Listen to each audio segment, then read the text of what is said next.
Nuestro invitado de esta noche es la cara más visible de los anticapitalistas. Cumple hoy además 700 días como eurodiputado. Por tanto, felicidades, Miguel Urbán. Muy buenas noches. Muchas gracias y buenas noches. Usted es todo eso y también es cofundador, y esto hay que subrayarlo, y lo hacemos de Podemos.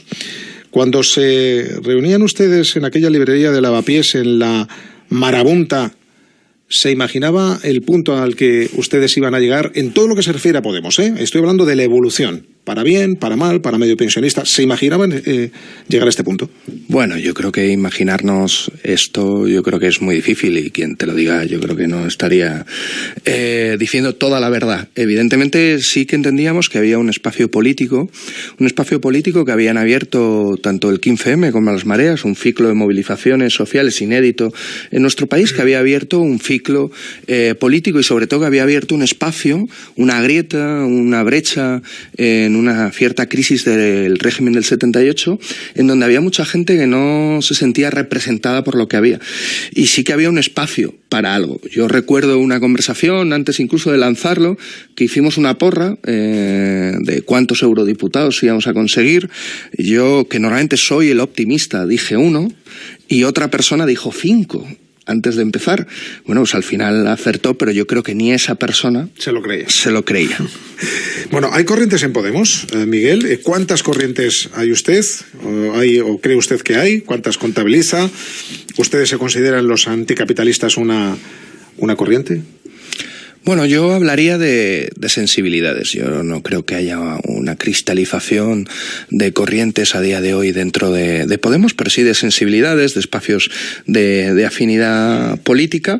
Si acaso lo más cercano a una corriente seríamos nosotros, tanto en cuanto ya éramos una organización previa a la existencia de Podemos, Izquierda Anticapitalista, y fuimos núcleo fundacional de esta organización conjuntamente con Íñigo, con Pablo y con Carolina, ¿no? Sobre todo lo que aportamos era pues una experiencia militante, un bagaje en movimientos sociales y también una extensión territorial. Entonces sí, nosotros decidimos después del Vistalegre 1 conformarnos como una asociación política, tanto en cuanto el partido ya era Podemos, y pues hemos mantenido una trayectoria común durante mucho tiempo, y nos hemos encontrado sobre todo con otra muchísima gente, ¿no? Que yo creo que eso es lo más interesante. ¿Están ustedes haciendo valer su peso de ese 13% como, bueno, usted se califica de movimiento, en el caso de los anticapitalistas, sensibilidad, si usted lo prefiere? ¿Lo están haciendo valer de cara a ese Vistalegre 2? ¿Pueden ser ustedes en un momento determinado desequilibrantes? Bueno, yo creo que los anticapitalistas somos determinantes, pero no para Vistalegre, sino somos determinantes en el nacimiento de Podemos, en la vida que hemos tenido hasta ahora, y yo creo que en el futuro de la organización, y yo creo que vamos a seguir siéndolo, ¿no? Yo creo que una organización tan joven necesita de todas y de todos. Yo creo que ahora mismo no sobra nadie, aunque se esté escuchando todo tipo de cuestiones. Yo creo que falta mucha gente, faltan muchas paradas, faltan muchas desahuciadas y desahuciados, falta mucha gente que encuentre en Podemos un espacio para organizarse, para autoorganizarse y para cambiar su vida y la vida de la gente, que yo creo que es lo más importante. Pero insisto, se sienten cerca, se van a sentir cerca, por lo menos a fecha de hoy, en ese Vistalegre 2, de alguna sensibilidad determinada, más allá de la de ustedes, evidentemente, pero que son el 13%, nada más y nada menos. Bueno, yo creo que nosotros nos encontramos cerca de políticas, y yo creo que es verdad que en los últimos meses parece como que hemos hablado demasiado de caras, de corrientes, pero es que detrás de una política siempre hay una cara, ¿no? Sí, pero al final hemos hablado más de las caras que de las propuestas políticas, ¿no? Yo creo que eso es interesante. Yo no le quiero quitar las caras a las propuestas políticas, sino que las caras no sustituyan a las propuestas políticas. Y yo creo que eso es importante. Yo me sentiré cercano de quien haga propuestas políticas que entiendo que son buenas para avanzar un movimiento político y una organización política como Podemos. Yo creo que estamos en un momento incluso internacional, no solo en España, un grado de polarización muy fuerte, en donde no hemos visto retroceder gran parte de las causas que generaron nuestro nacimiento. La desigualdad ha aumentado, los desahucios siguen existiendo, cada vez tenemos más casos de pobreza energética, se siguen rescatando autopistas con dinero público. Creo que todas esas cosas no se han moderado, y nosotros lo que defendemos desde Podemos en Movimiento, desde Anticapitalistas, es que nosotros no nos podemos moderar, no podemos moderar nuestras propuestas políticas. Sobre esa base yo creo que hay un grado de acuerdo amplio dentro de Podemos. Creo que dependiendo del peso que podamos obtener, las propuestas que defendemos desde Podemos en Movimiento y desde Anticapitalistas en Vista Alegre, pues Podemos ir hacia un lado o hacia otro. O sea que ustedes van a hacer valer políticamente ese peso que tienen ustedes de representación del entorno del 13%. Espero que no sea un 13%, porque yo creo que eso lo único que hemos visto ha sido una votación justamente para unas normas dentro de Vista Alegre. Yo creo que vamos a ir... Es la única referencia que tenemos. Claro, por eso, pero bueno, tenemos compañeras, la propuesta de Podemos en Movimiento la defiende la mayoría de la dirección catalana, la mayoría de la dirección andaluza, una buena parte de la dirección madrileña, el secretario general de La Rioja, el secretario general de Navarra, ¿no? O sea que yo creo que hay un apoyo territorial muy fuerte, entre otras cosas porque nosotros proponemos cosas que son de sentido común, que una organización como Podemos debe de dejar de ser tan centralista y tener propuestas de descentralización, de echar raíces en el territorio, de echar raíces en los círculos, que los círculos tengan más capacidad de decisión, que yo creo que son cuestiones que son necesarias para el nuevo ciclo político que se abre. Yo creo que eso lo apoya mucha más gente que un 13% de la organización. Eso que usted me está diciendo tiene algo que ver con cierto recelo, cierto miedo a que el partido se esté en estos últimos tiempos personalizando excesivamente. Yo creo que todo lo contrario. De hecho, nacimos muy personalizados. Nacimos gracias, en cierta medida, a dos factores. El capital de la figura mediática de Pablo Iglesias y el capital político de una organización como Izquierda Anticapitalista. Yo creo que ahora hay muchas más caras que Pablo Iglesias dentro de Podemos. Yo creo que se ha polarizado más y nosotros lo que defendemos es que hay que repartir más el poder. Hay que repartir más las responsabilidades. O sea, que tiene que caer las responsabilidades cada vez en más manos, no en menos. De hecho, nosotros llevamos una propuesta que es una persona, un cargo interno dentro de Podemos. Creemos que es absurdo la acumulación de cargos internos dentro de Podemos, que creemos que eso es sano y creemos que eso ayuda a descentralizar el poder. Pero también, y a que más gente asuma las responsabilidades. Yo creo que, mira, en el 15M una de las grandes lecciones fue que si no hacías política, hacían política por ti y hacían política contra ti y contra tus intereses, ¿no? Yo creo que Podemos nació como una herramienta para hacer política. Necesitamos que más gente se sume a hacer política. Hacer política en Podemos o hacer política en un AMPA, hacer política en un centro social, en un movimiento social, en una asociación de vecinos. A nosotros nos interesa que aumente la cultura política de este país y eso solo se hace si nos comprometemos todos a tomar responsabilidades en la vida pública. Ayer hubo una primera reunión entre las distintas corrientes, movimientos, sensibilidades, en busca de un pacto de cara a ese Vista Alegre 2 de mediados de febrero. Usted ha dicho que en esa reunión fueron ustedes, los anticapitalistas, los únicos que llevaron un documento, que no lo hicieron los representantes de otras corrientes, de otras sensaciones, de otros movimientos, de otras sensibilidades. ¿Esto es una muestra de desinterés por alcanzar un acuerdo, señor Urbán? No, yo no sería tan osado para decir eso. Yo creo que nosotros entendimos desde Podemos en Movimiento que teníamos la responsabilidad de que si nos convocan en una reunión, llevar una propuesta para llegar a acuerdos. La propuesta que hacíamos nosotros se llamaban 10 medidas para derrotar al gobierno de la gran coalición del Partido Popular, de Ciudadanos y de la gestora del Partido Socialista.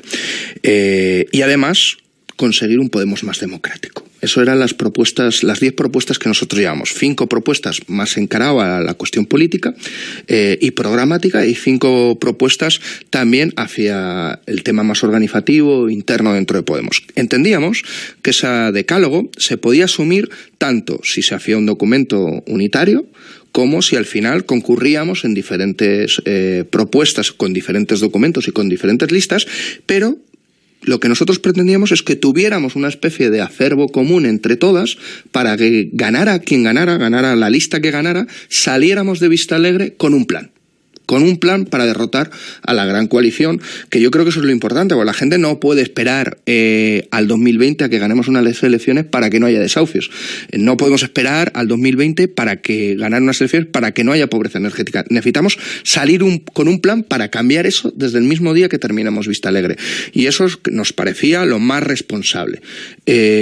Otros compañeros no trajeron ningún papel, ninguna propuesta concreta, pero sí que hubo un intercambio de ideas y ahora estamos hablando con todos los equipos para ver qué grado de acuerdo puede haber sobre la propuesta que hicimos. La unidad no se construye a toque de corneta, esto lo decía hace bien poquito ayer mismo Errejón, el número 2 de Podemos, lo sigue siendo al término de esa reunión que yo comentaba antes. ¿Es lo que está intentando el señor Iglesias? ¿A eso se refería el señor Errejón o a qué se estaba refiriendo, a su entender? Claro, yo no puedo hablar por Íñigo. Usted escuchó esa reflexión, ¿verdad? No, porque fue una declaración a los medios de comunicación y yo en ese momento ya no estaba. Pero en la reunión no hubo una reflexión de esas características por parte de En todo Íñigo. caso, fíjese, ese tipo de alusiones, toques de corneta, apretas las filas, etcétera, da la impresión que tienen más que ver no con lo que usted me está contando, que es una confrontación dialéctica de posiciones y de ideología, como de poder y de personalismo. Por eso le preguntaba yo antes a propósito de esa posible deriva de Podemos hacia los personalismos.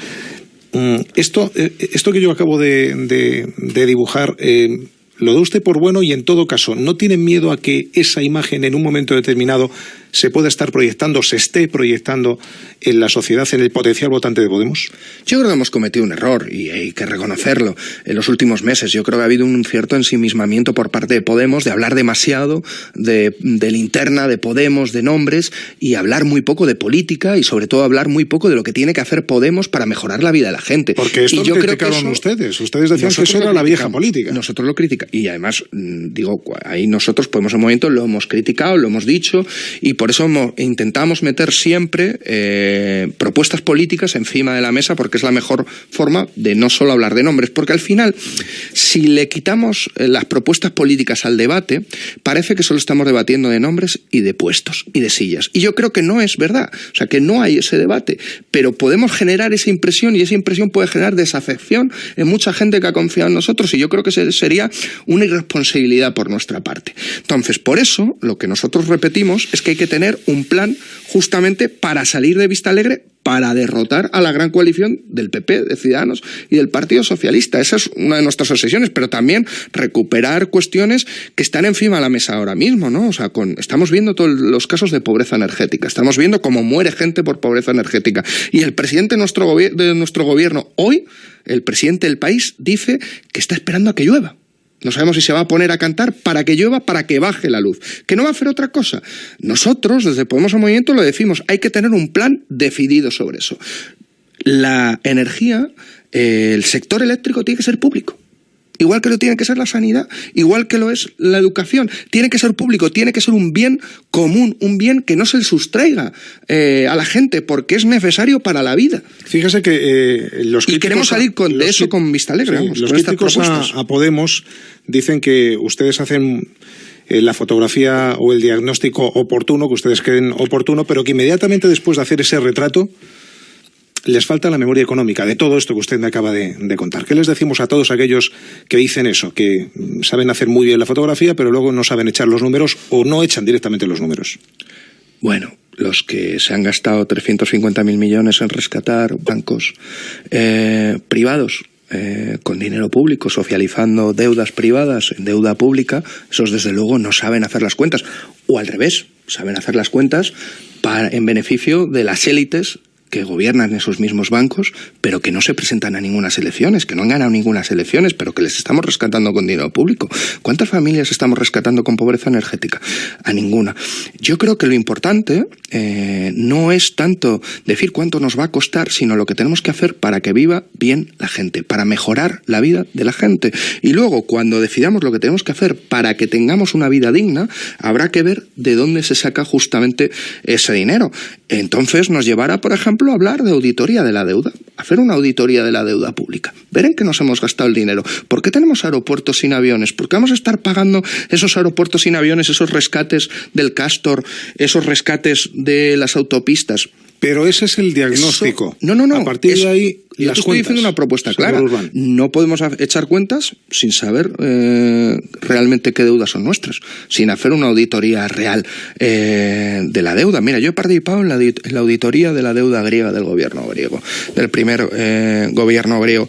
Una auditoría que luego el propio Fondo Monetario Internacional ha reconocido que la mayoría de la deuda griega fue a raíz de salvar a bancos, ni siquiera griegos, franceses y alemanes, socializando la deuda de esos bancos en deuda pública griega. Eso no solo ha pasado en Grecia, también ha pasado aquí. Eso es digno que nosotros estemos pagando a costa de nuestras pensiones, de nuestros derechos sociales, que estemos pagando la deuda de los bancos o la deuda de las autopistas. Yo creo que no. Entonces hay que tomar una decisión. Y hay que tomar una decisión de dónde están nuestras lealtades. O con Florentino Pérez y sus autopistas, con el BVA, con Bankia, con la Caixa, o con nuestras familias y con nuestra gente. Nosotros decimos que con nuestra gente. Entonces, a partir de ese diagnóstico hay que tomar decisiones valientes, pero yo creo que el Ayuntamiento de Madrid, por ejemplo, está demostrando que no solo está incluso efectuando los pagos de una deuda que, bueno, sería muy cuestionable y que yo creo que habría que auditar, sino que además está subiendo la inversión en gasto social, incumpliendo incluso pues la ley de techo de gasto de Montoro. Y yo creo que más ayuntamientos tendrían que empezar a plantearse ser desobedientes con la ley de techo de Montoro, porque si no, va a pasar que en mi barrio no vamos a tener suficientes escuelas infantiles. El problema es que cuando hablamos de cosas como muy grandes, ¿no? La desobediencia y cosas así, es que la desobediencia es una parte fundamental para que podamos tener en un barrio del centro de Madrid en las escuelas infantiles que necesitamos. Y todo esto, para argumentarlo, sujetarlo y defenderlo, ¿tiene un escenario idóneo como el Parlamento español o mejor la calle o es equiparable una cosa con la otra o se puede mezclar una cosa con la otra? ¿Cuál es el criterio desde el punto de vista de los anticapitalistas de lo que es el servicio público y cómo se tiene que gestionar? Bueno, yo creo que no hay que entrar en una dicotomía entre calle e instituciones. O sea, yo creo, y nosotros lo hemos demostrado... Pues de alguna manera Podemos, yo creo que últimamente lo ha hecho, ¿no? Yo creo que es falsa. O sea, nosotros... a mí me preocupa cómo están las instituciones, no si están las instituciones o no. Me preocupa si las instituciones sirven para mejorar la vida de la gente o no.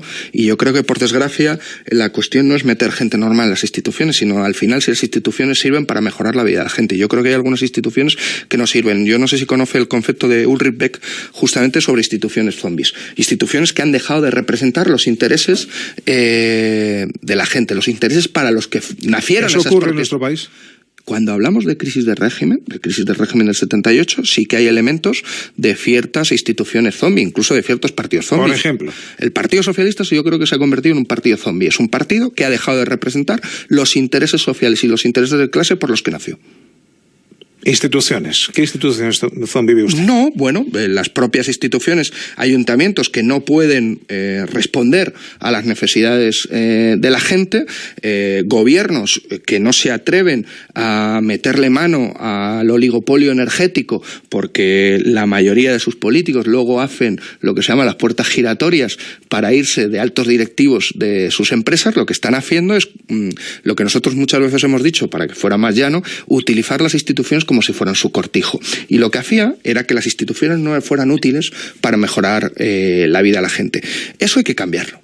Eso hay que cambiarlo. Entonces no es estar en las instituciones, es cómo estamos en las instituciones y para qué estamos en las instituciones.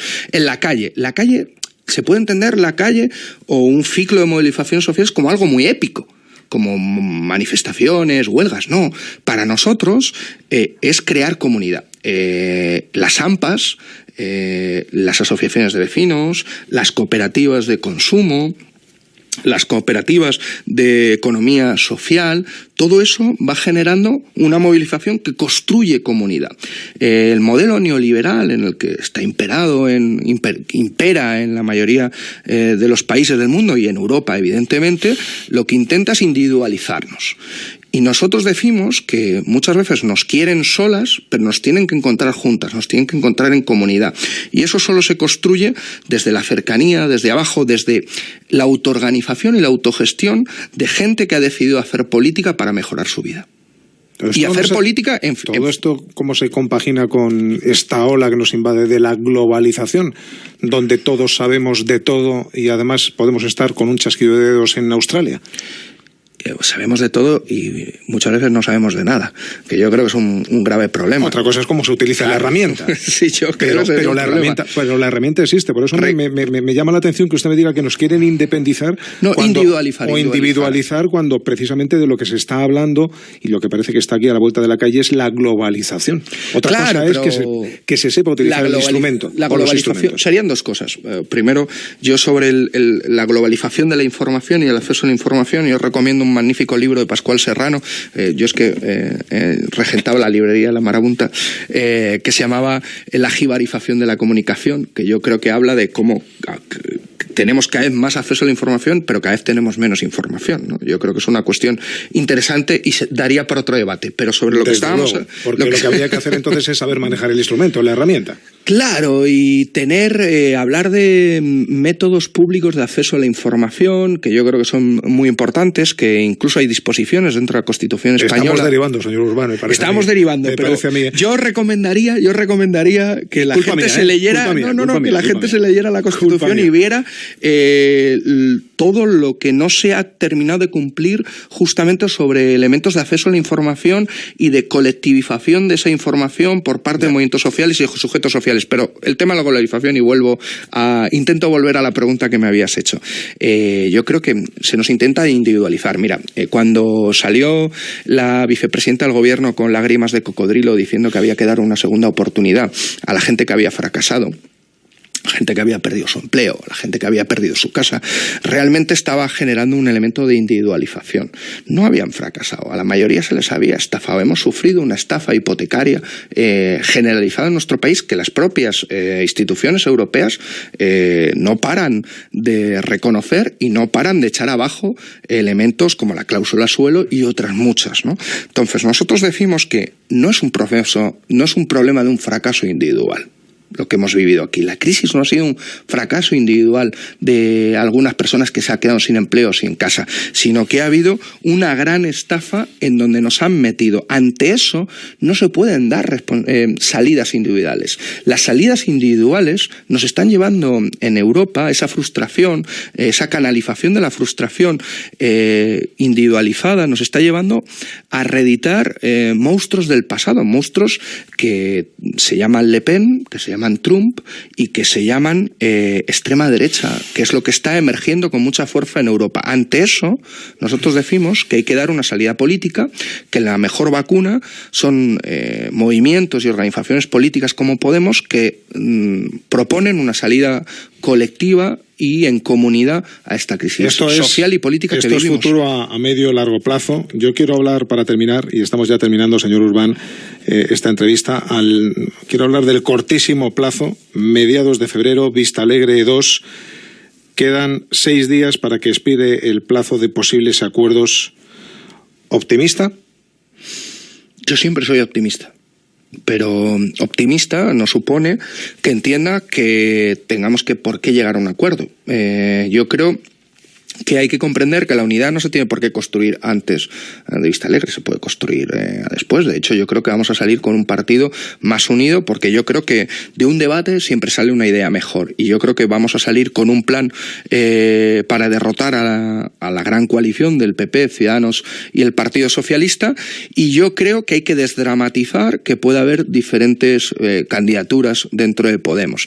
Yo creo que si no, estaríamos hablando del Congreso del Partido Popular, donde no hay debate, donde no hay candidaturas y donde lo único que hay es la uniformización en torno a un dirigente. Si finalmente no hay acuerdo y se presentan listas diferenciadas, Iglesias ya ha dicho que va a dimitir si gana la propuesta de Rejón. ¿Se imagina ese escenario, señor Urbán? No, porque creo que no va a pasar. ¿Pero es un ejercicio de voluntarismo o tiene información al respecto? No, sino que yo creo, primero, que Pablo Iglesias no va a dimitir. Creo que, vuelvo a repetir, que no nos sobra nadie en Podemos, sino que nos falta mucha gente, que necesitamos que más gente entre a hacer política con nosotros y con nosotros. Y además creo que nadie ha puesto en cuestión la figura de Pablo Iglesias en este momento como secretario general. Y yo creo que eso es una cuestión muy importante. Por eso creo que es un escenario de ciencia ficción. ¿Por qué en la historia de la izquierda casi siempre, por no decir siempre, se escribe a golpe de desencuentro dialéctico, de diferencia de criterios? Por supuesto que sí, ¿por qué no? Y ahí está la historia de confrontación. Y estoy pensando sobre todo en la izquierda de la izquierda. ¿Es que está en el ADN de ustedes? No, yo creo que no. Yo creo que el debate se da en cualquier colectivo humano. Las reflexiones compartidas se dan en cualquier colectivo humano. No hay que entender debate y reflexión con división o desunión. Yo creo que es una cuestión fundamental. Yo creo que a todos nos sigue uniendo y nos va a seguir uniendo un proyecto común para mejorar la vida de la gente y para transformar nuestro país. O sea que yo no hablaría ni muchísimo menos de desunión. El problema es que se escondan los debates, que no haya debate, que todos pensemos igual. Eso sería verdaderamente preocupante. Cuando yo veo las informaciones... Otra cosa es que los debates se publiciten como lo están haciendo últimamente en Podemos, por ejemplo, a través de Twitter. ¿Ese sí es un problema? Justamente entraríamos en el debate que teníamos antes, las herramientas y el acceso a la información. ¿Se están ustedes abriendo en canal excesivamente? No creo que nos estemos abriendo en canal. Yo creo que Podemos es una organización que nació sin puertas, sin paredes, que es transparente y que hace unos debates y que hace los debates políticos abiertos a la gente, porque cualquier persona puede ser de Podemos. Yo creo que somos un partido abierto. ¿Eso tiene sus costes? ¿Puede tener en un momento determinado sus costes? Claro, y sus beneficios, pero yo creo que es más importante comprender que es fundamental no solo que el debate no solo aumenta la cultura política de la gente que participa en Podemos, sino creo que puede ayudar a mejorar la cultura política en nuestro país. Yo creo que una fuerza como Podemos ha sido indispensable para mejorar la cultura política en nuestro país y yo creo que eso es un logro igual que lo hizo el 15M. Entonces, si nosotros nos encerráramos en nosotros mismos, eso sí que sería peligroso. Que todos pensáramos igual, eso sería peligroso. ¿Por qué? Porque seríamos el Partido Popular. Bueno, yo voy a insistir, porque además nos quedan tan solo dos minutos y le pido una respuesta muy breve. Voy a insistir en el futuro inmediato. En esa disputa por la Secretaría General de Podemos en Madrid, ustedes, 13% como sensibilidad, se unieron al sector afín a Pablo Iglesias. ¿Es un dato que en un momento determinado puede ser extrapolable al ámbito nacional? Vista Alegre 2, mediados de febrero. Yo creo que son diferentes contextos y diferentes oportunidades.